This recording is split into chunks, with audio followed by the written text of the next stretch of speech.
Mabuhay diecast enthusiast! Today, we are going to unbox this new parcel through Shopee.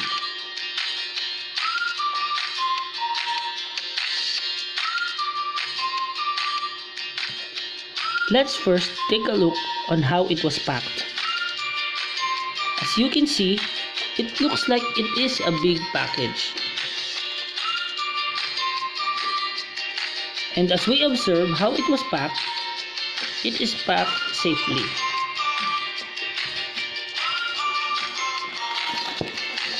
You know, there are incidents or instances that we can see on online sites that sometimes courier is throwing our package. So I think with this kind of packing, my item will be safe.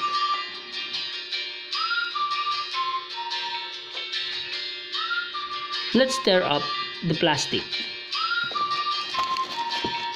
Remember kids, when using sharp tools, we should have the help of adults.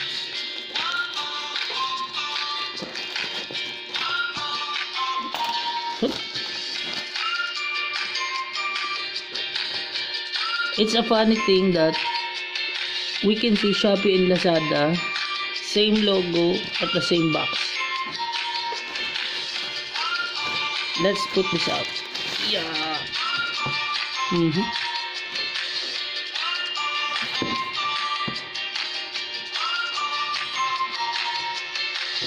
This is where I purchased this item.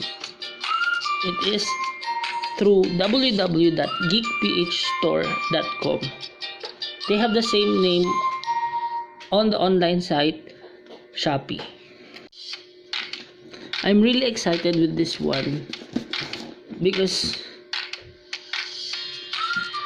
by the time you see what brand is this, I mean the diecast manufacturer, hobbyists knew that they released this automotive brand diecast models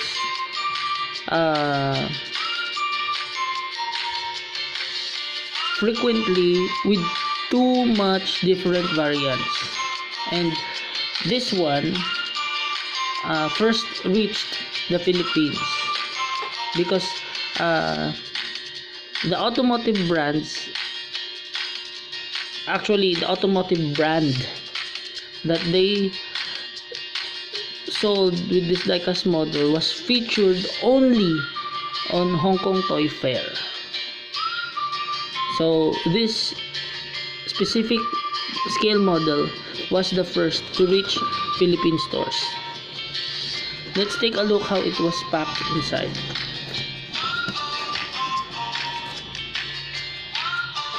Again, we can see how safe our item is because they used fillers inside this carton. So I think by the time I put this out, we can obviously see what diecast manufacturer and what automotive brand is this. So let's take a look.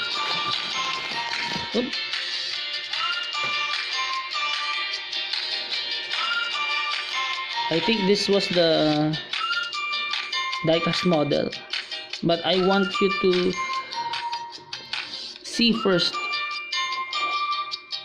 how it was packed and why it looks so big. See?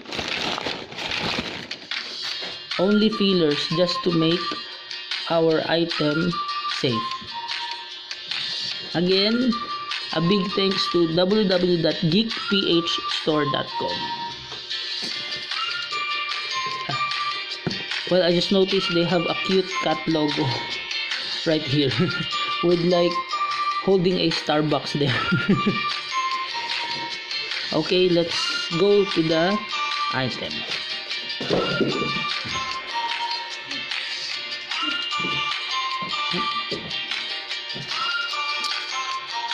We can barely see what brand is this. Aside from all those fillers, we can see it was well packed with a bubble wrap. So I'm so excited. Let's open this one.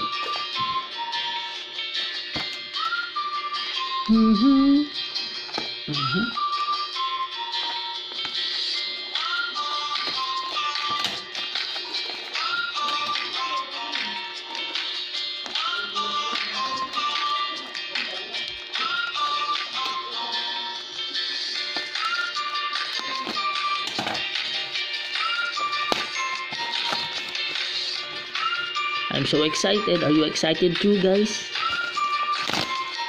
Oh. I can feel the man right here is excited too.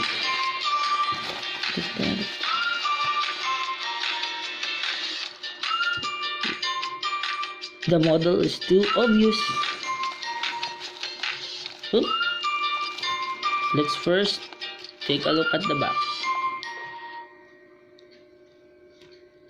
Again, the diecast manufacturer is now revealed.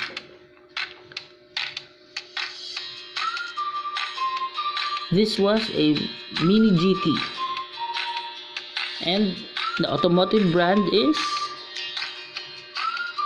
Lamborghini.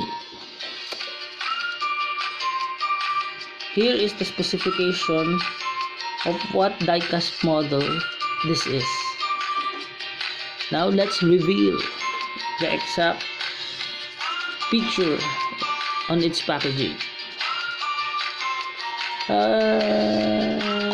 Yeah. Yes, guys, it is a Lamborghini Urus in Arancio Borealis. And for those who know about Lamborghini, Arancio Borealis was released through their Pearl Capsule project. Actually, at first, I thought Urus Pearl Capsule made the super SUV a bit lame. But as time goes by, I learned to love Arancio Borealis and the other Pearl Capsule scheme, which is the Verde Mantis.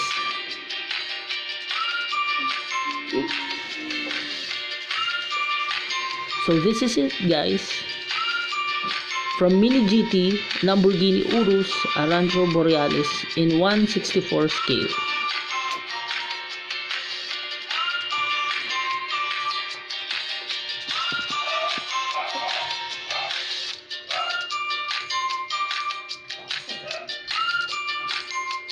Bye, guys.